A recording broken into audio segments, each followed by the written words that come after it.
Hey mga kangod, this is yours truly again, Sir Ngod Motovlog ay magtatampok na naman ng continuation ng video natin nung nakaraang Martes. Ito, papakita ko sa inyo ang kakalsadahan ng Nasugbu. Kaya hindi ko nahaba ng intro ko para mapanood nyo ang ating dadaanan. Let's go!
Hello guys, I'm back.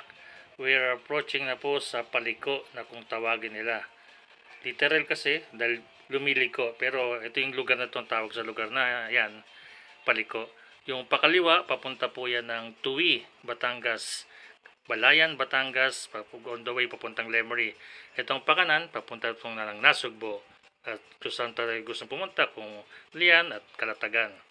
Pero this time, magpapagkasulitin mo tayo para walang hassle sa ating pagka-drive. Kaya guys, samahan nyo ulit ako. Let's go!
Sa part niyan, may nadanan tayong small YouTuber na kakilala natin.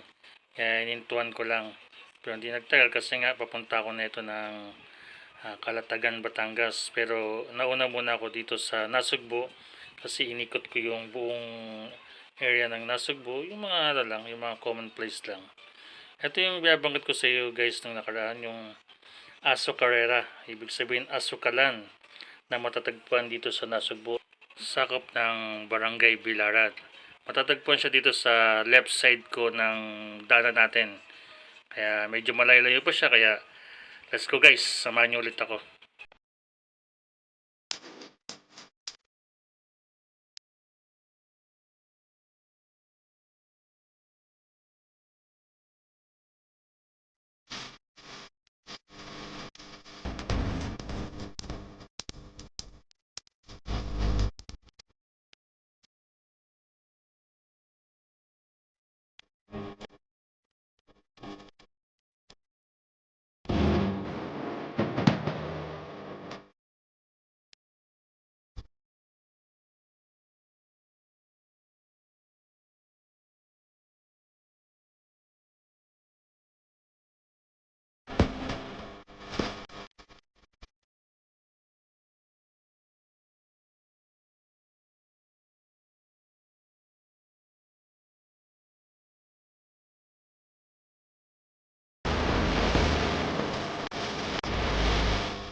Ayan guys, yung nasa kaliwa natin, yan ang Azucarera.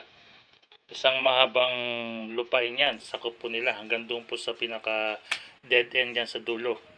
Kaya malaki ang sakop niya kasi ito yung nagbibigay talaga ng magandang kabuhayan sa mga naninirahan dito. Maliban sa pangingisda, syempre ito yung pinakakitaan ng marami sa mga taga Nasugbo talaga. Kaya buhay na buhay ang mga tao dito sa lugar na to kasi nga malakas ang lalo na pagtag-ani ng mga tubo. Talagang itong lugar na to crowded to. May mga parkingan nga ng mga truck diyan sa likod ng mga kabayan na yan. May mga open space diyan talaga na minsan kasi nakita ko na talaga na punong-puno talaga ng mga truck na kapag tag-ani. So far guys, malapit na tayo sa may kanto. Yan, pagdating natin, approaching natin sa kanto, pakaliwa, papuntang Lian, Batangas at Calatagan. Pakanan, papuntang Nasugbo proper. Kaya siguro mga guys, nagtatampok na naman tayo ng part 3 para doon sa Nasugbo proper. Paano guys? Hanggang dito na lang ha. Don't forget to like, share, and subscribe sa my channel. See you on my next vlog. Bye-bye!